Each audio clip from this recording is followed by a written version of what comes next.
Et aujourd'hui, on va parler d'amour. Amen. La plus belle chose qui soit. Le plus bel amour qui soit. Le plus magnifique.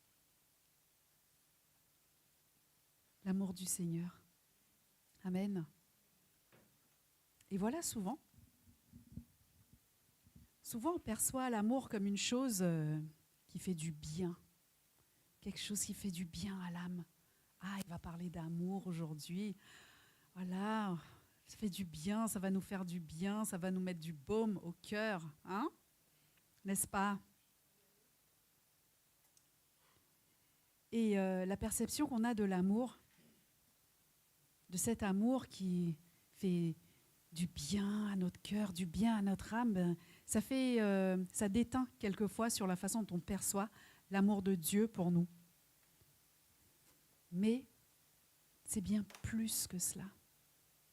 L'amour de Dieu est bien plus qu'un sentiment qui fait du bien à l'âme, beaucoup plus que cela. Beaucoup plus qu'un simple sentiment qui nous permet de nous sentir bien, confortable. Amen. Parce que lorsque Dieu donne, lorsque Dieu déverse, il déverse en abondance. Nous avons la vie Zoé qui veut dire en abondance. Amen. Et si on devait décrire l'amour de Dieu, eh bien ce serait très difficile et très long, et je crois que des livres ne suffiraient pas à décrire cet amour magnifique. Comment décrire le fait que Dieu se soit livré pour nous? Comment décrire qu'il nous a tellement aimés, qu'il s'est livré pour nous? Comment décrire qu'il nous a tellement aimés qu'il est venu vivre en nous? Et nous avons eu ce magnifique séminaire des femmes il y a à peu près plus d'un mois, oui, où nous avons parlé du deep love, l'amour, les profondeurs de l'amour, en référence au texte d'Éphésiens 3, où Paul parle de l'amour en 4 dimensions. L'amour dans la largeur, dans la dimension de la longueur, de la profondeur et de la hauteur. Et donc, l'amour de Christ, je le disais, surpasse toute connaissance. Toute connaissance.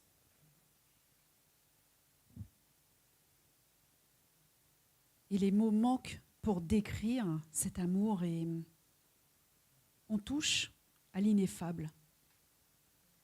Parce qu'on pourrait s'asseoir, et c'est le cas, à chaque fois qu'on vient adorer, à chaque fois qu'on s'assoit avec le Seigneur, à chaque fois qu'on lit sa parole, à chaque fois qu'on médite sa parole, on s'assoit et on est submergé à chaque fois par son amour.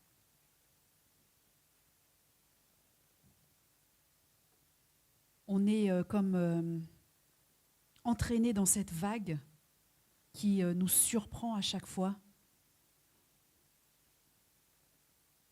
Et les mots nous manquent en fait. Amen. C'est ce qui se passe donc aussi lorsque nous sommes tous ensemble en Église. Et c'est un flot qu'on ne peut arrêter. Amen. Et l'un des versets que j'aime beaucoup, mais beaucoup, ça fait beaucoup de beaucoup, mais pour décrire comment cet amour se révèle à nous, c'est dans 2 Corinthiens 5, 14. Paul qui dit « Car l'amour de Christ nous presse ». Parce que nous estimons que si un seul est mort pour tous, tous donc sont morts. Et le mot que j'aime, ce que j'aime dans ce verset, c'est la première partie, l'amour de Christ nous presse. Est-ce que vous voyez un peu l'image de cet amour qui te presse le cœur? Je ne sais pas pour vous, mais à chaque fois que je lis ce verset, ça me... Voilà, les mots me manquent. Amen. Et une autre version dit « Car l'amour du Christ nous étreint. L'amour nous enlace, il nous étreint, il nous presse. » Vous voyez, comme quand on prend quelqu'un dans ses bras et qu'on le serre tellement fort parce qu'on l'aime tellement. Mais c'est un peu comme cela, l'amour de Dieu. C'est-à-dire dans le sens où il nous enlace, il nous étreint, il nous presse. On est comme comprimé par cet amour, dans le bon sens, bien sûr. Amen. Une autre version dit que l'amour du Christ nous saisit. Il saisit notre cœur, il saisit notre être tout entier. Esprit, âme et corps, en fait. Donc cette dimension où le Seigneur nous presse, nous étreint, nous serre fort, en fait. Cette dimension aussi où, vous voyez un peu l'image de l'orange, du fruit qu'on presse jusqu'à en faire sortir, pour en faire sortir ce qu'il a de meilleur, son nectar. Voilà, c'est de cet amour dont il s'agit, en fait. Que le Seigneur, l'idée c'est que le Seigneur s'est déversé en nous, il nous a remplis de son abondance jusqu'à ce qu'on déborde et cet amour jaillit de nous. Mais il y a encore une autre version intéressante, celle-ci est tout aussi intéressante, c'est la Bible Martin qui dit que la charité de Christ nous unit étroitement. Amen. Intéressant, puisque il nous unit, cet amour nous unit étroitement, de lui à nous, mais aussi entre nous. Amen.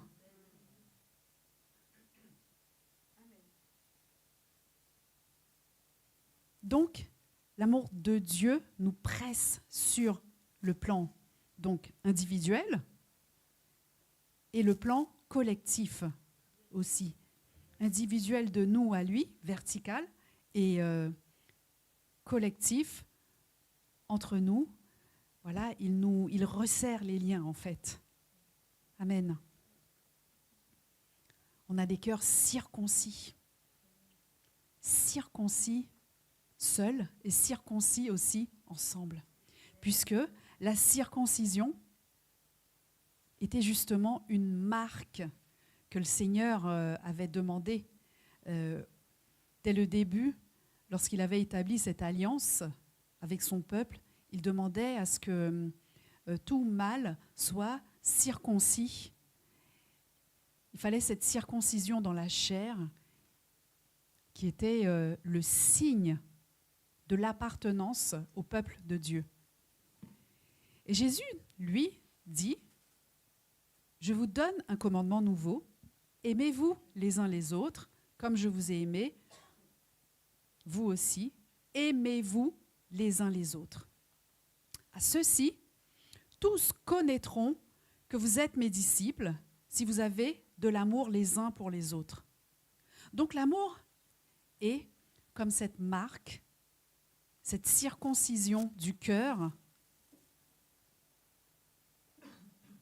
par laquelle nous sommes identifiables en tant que disciples de Christ.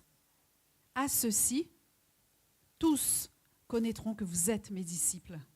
Amen.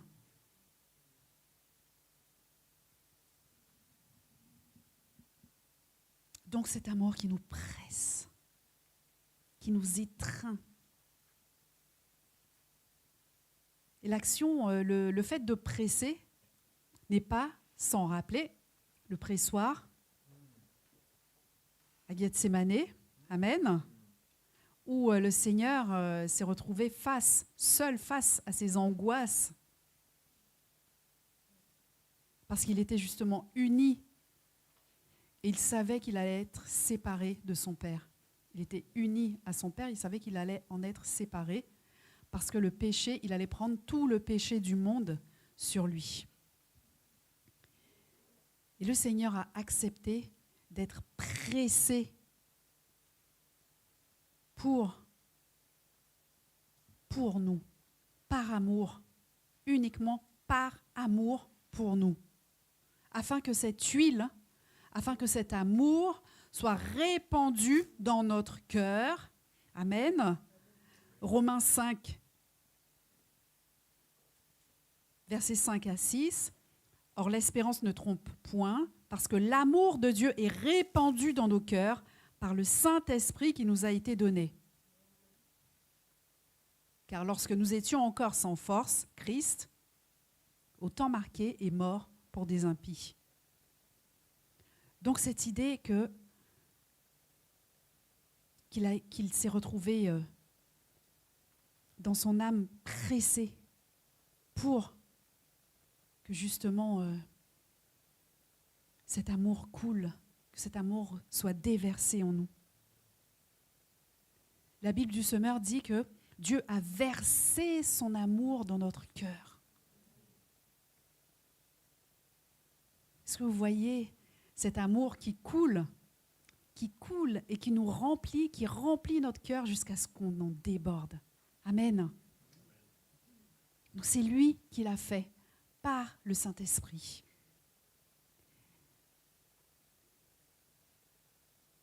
Pourquoi? Parce qu'il nous a aimés le premier. Puisque la parole dit que l'amour de Dieu ne consiste pas justement à ce que, voilà, ce n'est pas nous qui l'avons choisi, mais lui qui nous a choisis. C'est lui qui nous a aimés le premier. Amen.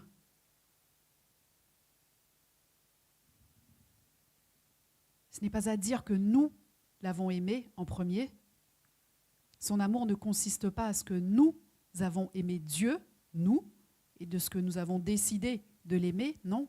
Mais c'est parce que lui nous a tant aimés, en fait. Amen. Et dans l'Ancienne Alliance, le Seigneur avait annoncé toutes ces choses déjà, ce fait que lui nous aimait le premier. Donc on est dans le Deutéronome et le Seigneur dit que voilà, il explique qu'il s'est attaché. L'Éternel s'est attaché. C'est à tes pères seulement que l'Éternel s'est attaché pour les aimer. Donc Israël, le peuple choisi, c'est le Seigneur qui s'est attaché à cet Israël pour les aimer, en premier. Et quelques versets plus loin, le Seigneur dit « Tu craindras l'Éternel ton Dieu, tu le serviras, tu t'attacheras à lui. Parce que lui s'est attaché à toi, tu t'attacheras à lui. » Amen. Lui attaché à toi, toi attaché à lui, les deux ne font qu'un. Amen. Donc dès le début, il a été question de cela, du fait que, voilà, c'est lui d'abord, lui qui s'est choisi ce peuple, lui qui nous a choisis, et nous, parce qu'il nous a choisis, parce qu'il s'est attaché à nous, nous l'aimons. Amen.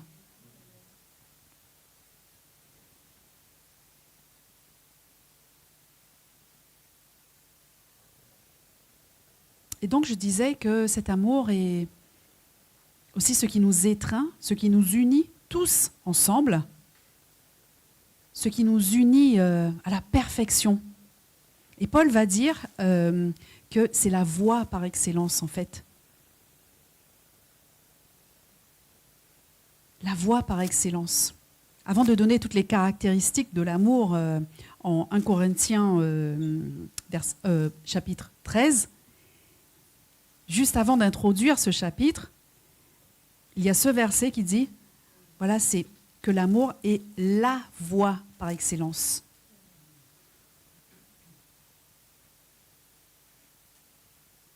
Colossiens 3, verset 14 dit, mais par-dessus tout, c'est-à-dire avant toute chose, revêtez-vous de l'amour qui est le lien de la perfection. Le lien qui nous unit à la perfection, le lien qui est parfait. Revêtez-vous de l'amour. Le fait de se revêtir n'est pas le fait de s'enfiler des vêtements. Hein. C'est une image. Hein. Amen. C'est-à-dire que ton cœur déborde tellement que ça jaillit de toi, ça coule sur toi, et tu es revêtu de cet amour, en fait. Amen.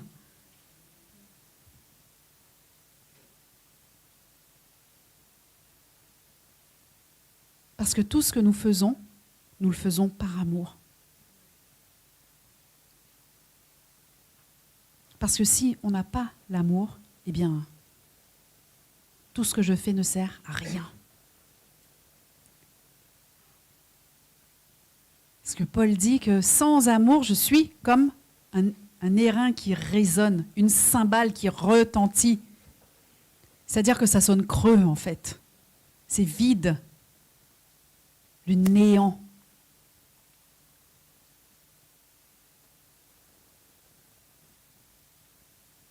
Et sans l'amour les uns pour les autres, l'amour pour le Seigneur, eh bien finalement, tout ce qu'on fait, c'est des doctrines d'hommes, quoi. C'est de la religion, c'est tout. On est religieux, tout simplement. On fait des choses. Mais en fait, on ne sait pas pourquoi on les fait. On les fait parce que les hommes disent, voilà, on fait comme ci, comme ça. Mais le fondement, le motif, c'est l'amour. Amen. Donc, l'amour en premier.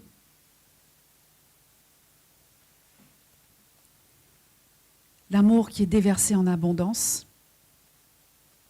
Le Seigneur nous a aimés le premier. Donc on voit bien que là, on a affaire à plus qu'un sentiment, que quelque chose qui fait du bien à l'âme.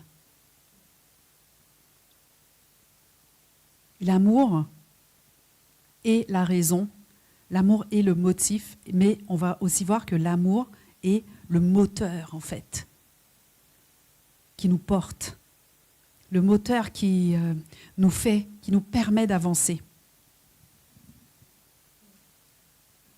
Donc on a parlé tout à l'heure d'Éphésiens, le livre d'Éphésiens, et Paul donc nous montre dans le livre d'Éphésiens que l'Église est un seul corps. C'est vraiment une idée qui suit, qui est développée tout au long de ce livre d'Éphésiens. L'unité dans l'Église, l'unité, le fait qu'on fasse un seul corps. Pourquoi ? Parce qu'il explique que nous étions à la base, nous les païens, séparés des promesses de Dieu. Il y avait les Juifs, donc qui étaient héritiers de la promesse, et nous, au départ, qui ne l'étions pas, puisqu'il s'est attaché à Israël, mais le Seigneur, par amour, a aboli, a détruit ce mur de séparation. La limite qui nous séparait de lui a été abolie, juste, entre guillemets, par amour. Et il nous explique que les deux corps, les deux parties maintenant, ne font qu'un, le corps de Christ. Amen. Il a tout réuni par le sang de la croix. Et nous qui étions éloignés de ses promesses, nous sommes devenus gens de la maison de Dieu. Une habitation de Dieu en esprit. Le temple du Seigneur. L'édifice du Seigneur. Donc un édifice, plusieurs édifices ensemble, qui forment un seul corps, qui forment un seul édifice ensemble. Amen.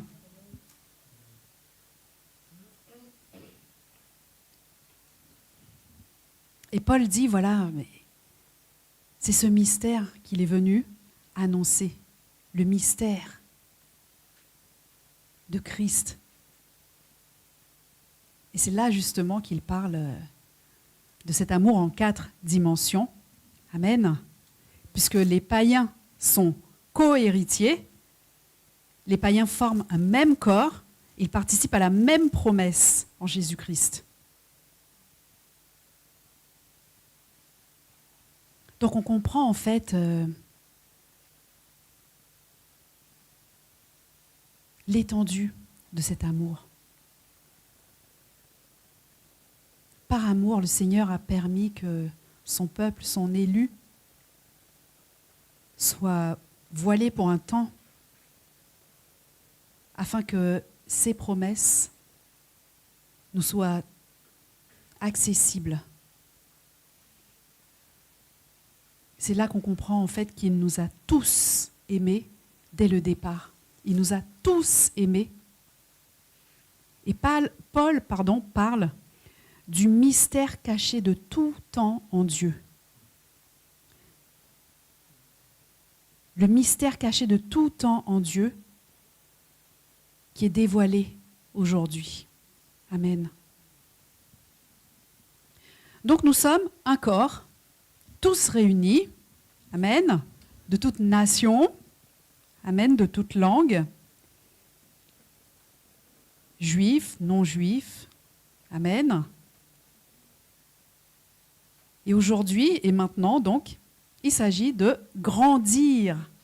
Grandir. Il ne s'agit pas juste d'être un corps, mais de grandir tous ensemble, dans l'unité de la foi, et que tous, nous tous, ensemble, nous parvenions à cette stature d'un même cœur, d'une même âme, que nous parvenions à cette stature parfaite de Christ.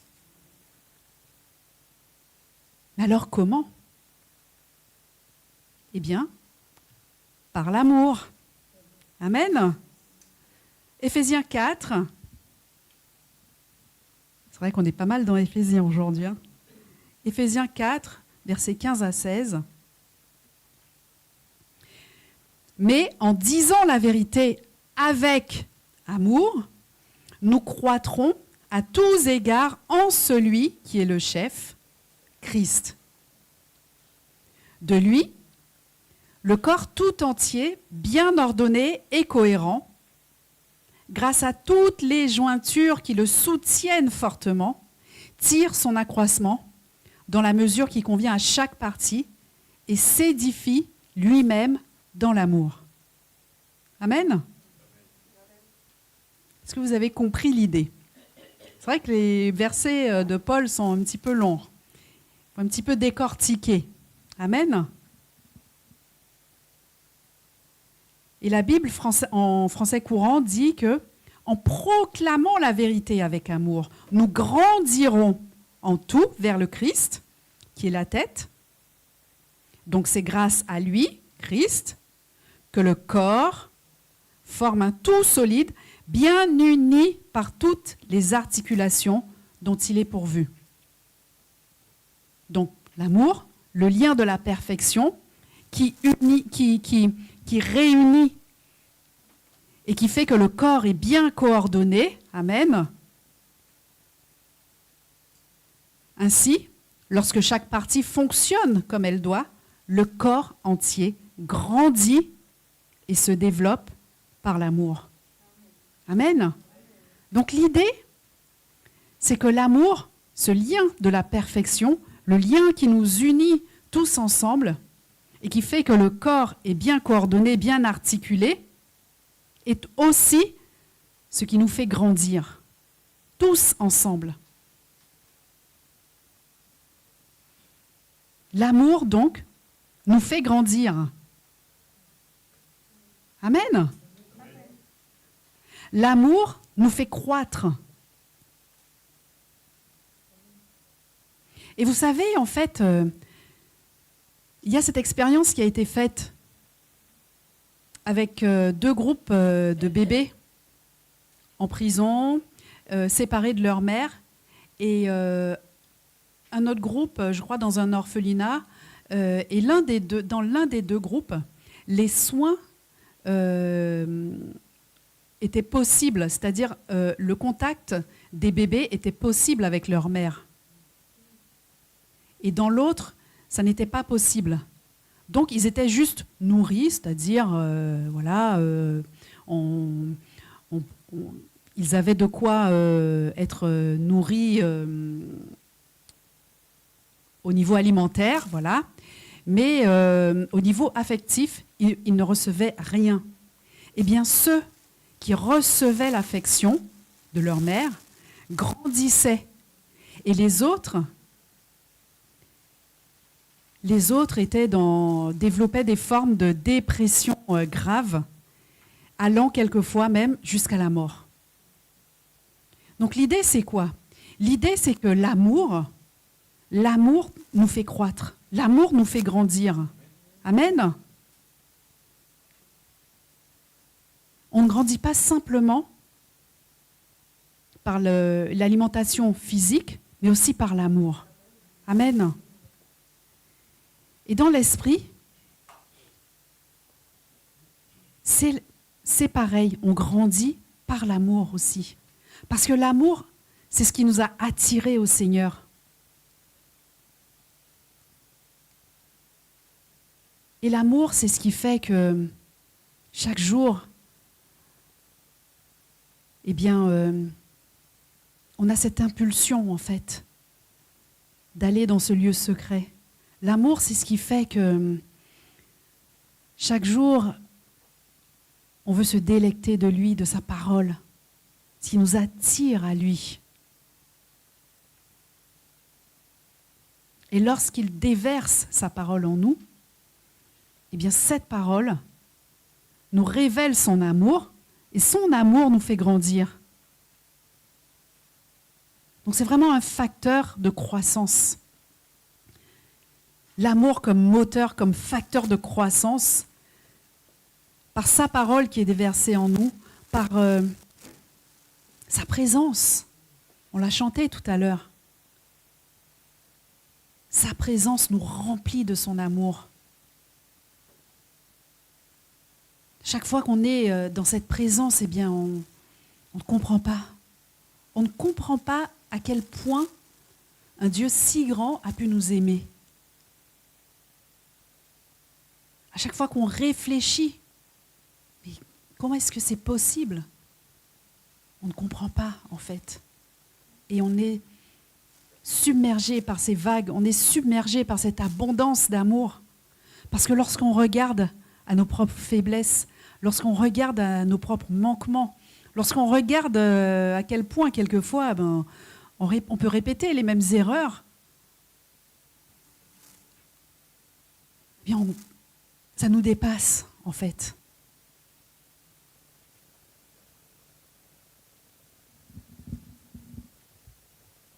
Cet amour, en fait, qui transpire, si on peut, oui, entre guillemets, qui transpire de la parole, qui est accessible par la foi. L'amour du Seigneur qui se démontre à nous, puisque l'amour se démontre. Il ne s'agit pas de simples mots, et la forme la plus... l'acte par lequel il nous a démontré son amour de manière suprême, évidemment, c'est la croix. Donc cet amour nous attire à lui et nous fait grandir en lui, par lui, et tous ensemble, coordonnés, tous ensemble. Amen. Oui, puisque, vous voyez, lorsqu'on reçoit une révélation et qu'on la partage, lorsqu'on reçoit un témoignage et qu'on le partage, eh bien, chacun de nous grandit dans l'amour. Et tous ensemble, il y a ce lien où tous ensemble, on fait un dans l'esprit. Amen. D'où l'importance de venir exhorter, Amen. La chair est ouverte. Amen. Pourquoi ? Parce que nous connaissons en partie. Nous connaissons en partie.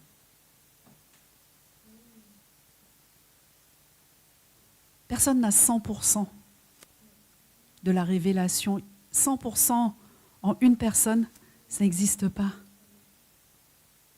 Ton frère va avoir une révélation, toi tu vas avoir une autre révélation. Et tous ensemble, lorsque cette parole est partagée, eh bien, on grandit. Voyez l'image d'un champ où toutes les graines ont été plantées et tout pousse ensemble. C'est ça, qu'on grandit tous ensemble. Amen.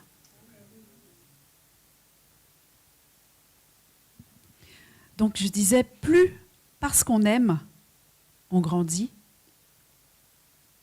parce qu'on comprend en fait les mystères cachés de sa parole. Et plus on l'aime, plus on grandit. Et plus on grandit, plus on l'aime. Et plus on l'aime encore. Et c'est sans fin. C'est sans limite. C'est sans limite parce que la connaissance qu'on a du Seigneur et de sa parole est sans limite. Donc l'amour qu'on a pour lui est sans limite et qu'il a pour nous est sans limite. Amen.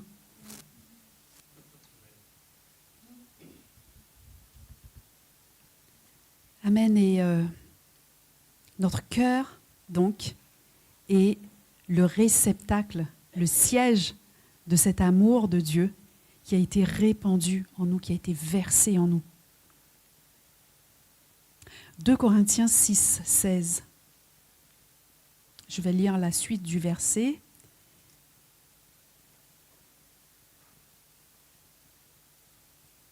Plutôt, je vais le lire en entier. Quel rapport y a-t-il entre le temple de Dieu et les idoles ? Car nous sommes le temple du Dieu vivant. Comme Dieu l'a dit, j'habiterai et je marcherai au milieu d'eux. Je serai leur Dieu et ils seront mon peuple. Et là, Paul reprend un passage d'Exode où le Seigneur dit « Je demeurerai au milieu des Israélites et je serai leur Dieu. »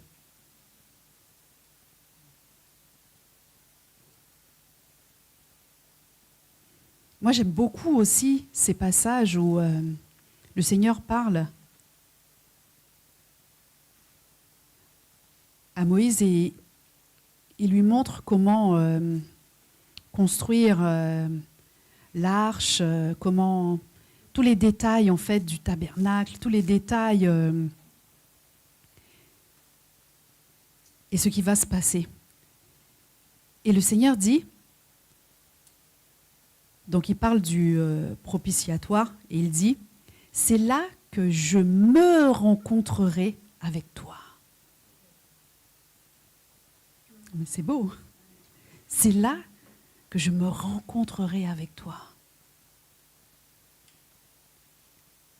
Donc le Seigneur qui, l'Éternel Dieu, le Seigneur qui établit ce lieu, le lieu de sa présence, ce lieu très saint où il vient se mouvoir et où il se rencontre avec son serviteur. Ce qui préfigurait justement ce temple que nous sommes et le Saint-Esprit en nous, qui est ce lieu de rencontre, ce lieu de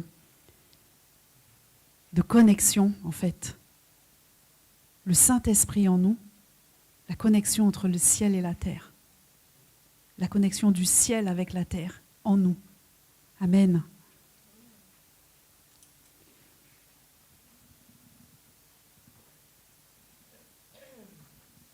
Et le Saint-Esprit en nous, donc qui nous l'Esprit de Dieu, l'Esprit de Jésus en nous, qui nous permet d'aimer notre prochain et donc de reconnaître Jésus en lui. Puisqu'on est un seul corps en connexion intime avec le Seigneur. 1 Jean 4, 7. Bien-aimés, aimons-nous les uns les autres, car l'amour est de Dieu, et quiconque aime est né de Dieu et connaît Dieu. Ce qui veut dire que parce qu'on est né de Dieu, on aime agapéo, amen, on aime son prochain agapéo, ce qui revient à dire ce qui étaye ce qu'on vient de dire, et on connaît gynosko, Dieu. Parce qu'en l'autre, en ton prochain, ton semblable, c'est Dieu. Son esprit qui a été déversé, le même esprit qui a été déversé en lui. Et en l'aimant, donc on connaît Dieu, on fait un avec lui. Et tous ensemble, nous faisons un. Amen. C'est ce que Jésus dit dans Jean 17.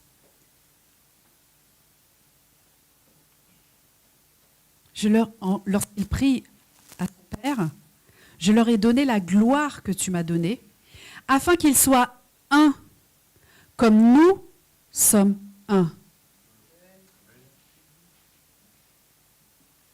Moi en eux et toi en moi. Afin qu'ils soient parfaitement un. Par l'amour, le lien de la perfection. Et que le monde connaisse que tu m'as envoyé et que tu les as aimés comme tu m'as aimé. Que tu les as aimés comme tu m'as aimé. Est-ce que vous voyez un petit peu ?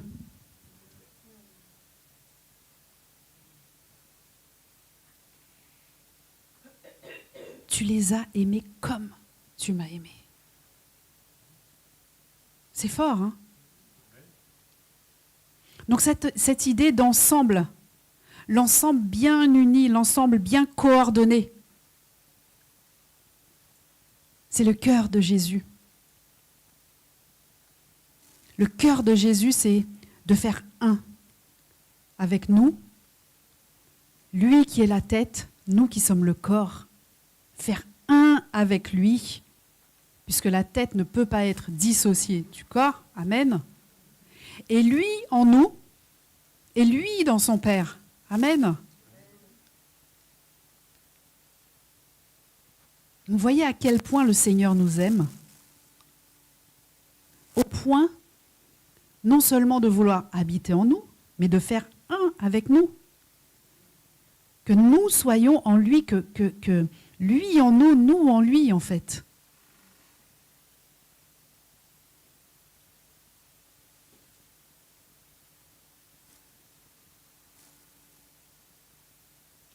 Donc, il a brisé tous les murs, en fait. L'amour a brisé tout ce qui nous séparait du Seigneur.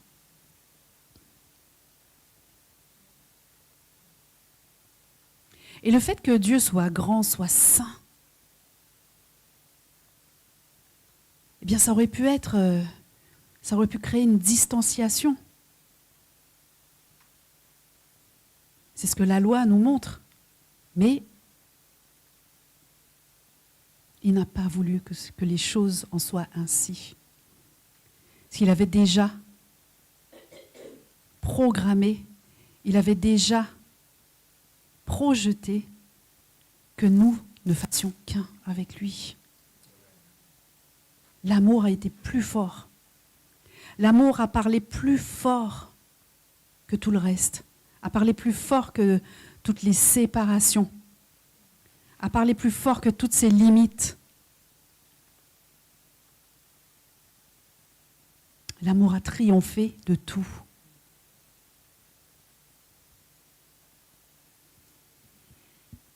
Amen, amen. Donc l'amour du Seigneur n'est pas juste ce sentiment. On se dit, oh oui, il m'aime. Ok. Non, c'est plus que cela. C'est parce que le monde, justement,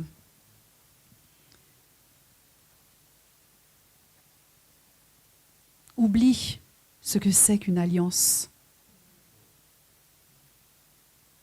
On ne sait plus de nos jours où il n'y a plus d'engagement ce que c'est qu'une alliance.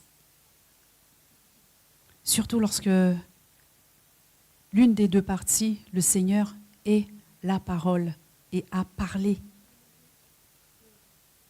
Parce qu'il ne peut se renier lui-même.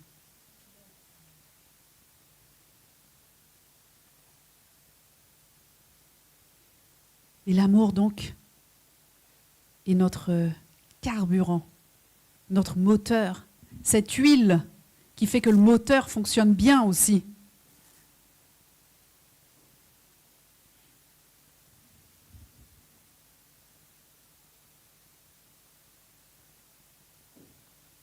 C'est ce qui nous permet ce qui nous enracine en fait en Christ.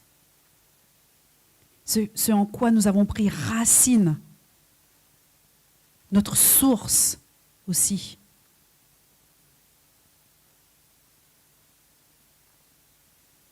Qui nous permet d'avoir ces temps de rafraîchissement afin que nous soyons remplis jusqu'à toute la plénitude de Dieu. Et que remplis de cette plénitude, nous allions nous déverser sur notre prochain, éclabousser le prochain, qui est nous-mêmes.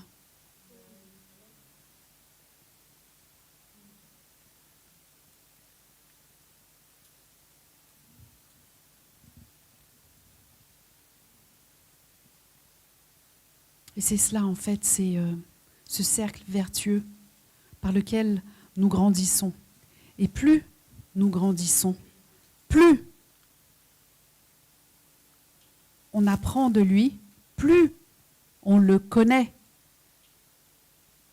plus on l'aime, plus on s'attache à lui.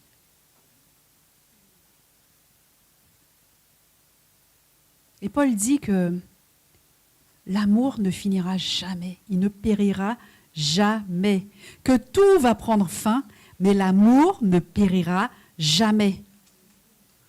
Il est ce qui reste à la fin.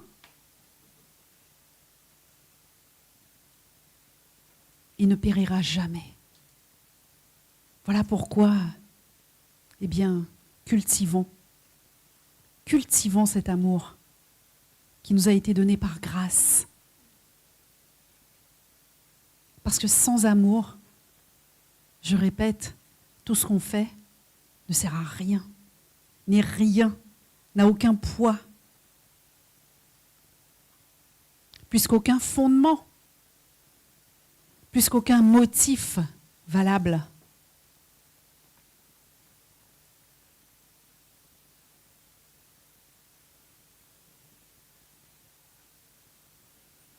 Et ma prière pour nous aujourd'hui, c'est que nous nous laissions envahir par cet amour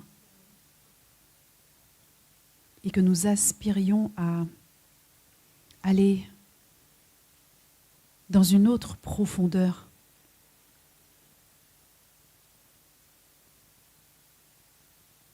Afin que nous le connaissions plus encore et que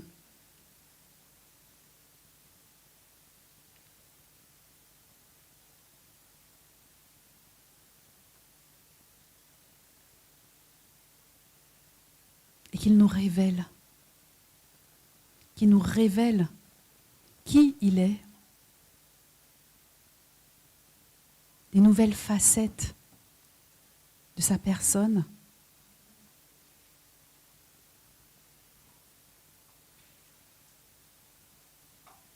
et afin que nous comprenions ce mystère caché de tous les temps. C'est-à-dire que nous étions en lui.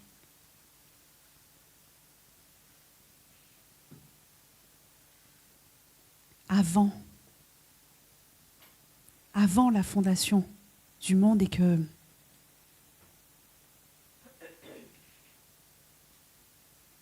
qu'il avait ce but, ce dessein, que nous nous connaissions déjà.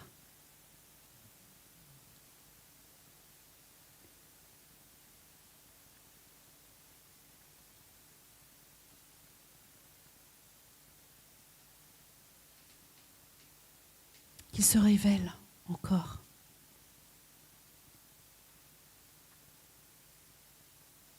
Parce qu'en se révélant, eh bien c'est l'image aussi de toi-même qui est révélée.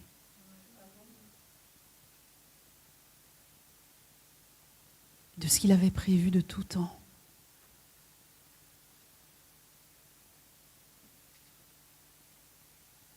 Et en allant dans ces profondeurs, les profondeurs de son amour, eh bien on est capable de faire tous ces choix, de prendre toutes ces décisions.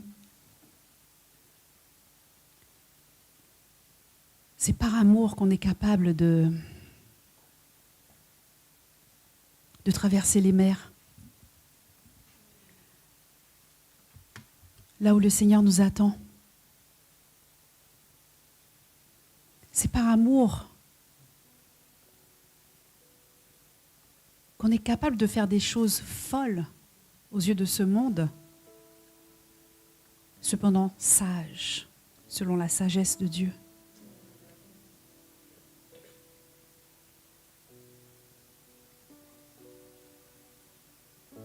Ouais, que le Seigneur nous amène dans une autre profondeur de la révélation de sa personne, une autre profondeur de son amour, afin que, perdus dans cet amour, eh bien, nous nous retrouvions et nous le retrouvions lui.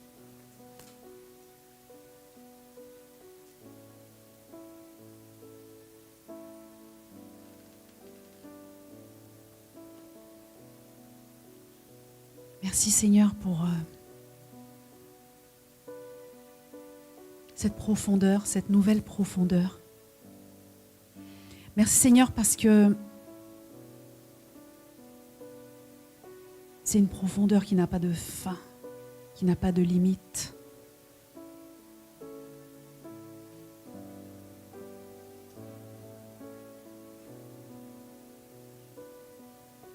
Merci pour cette nouvelle vague, Seigneur, qui nous emporte.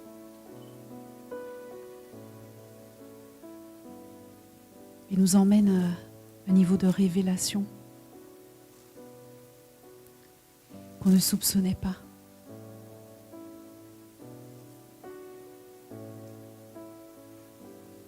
La révélation de qui nous sommes, la révélation de qui tu es, Seigneur. Amen.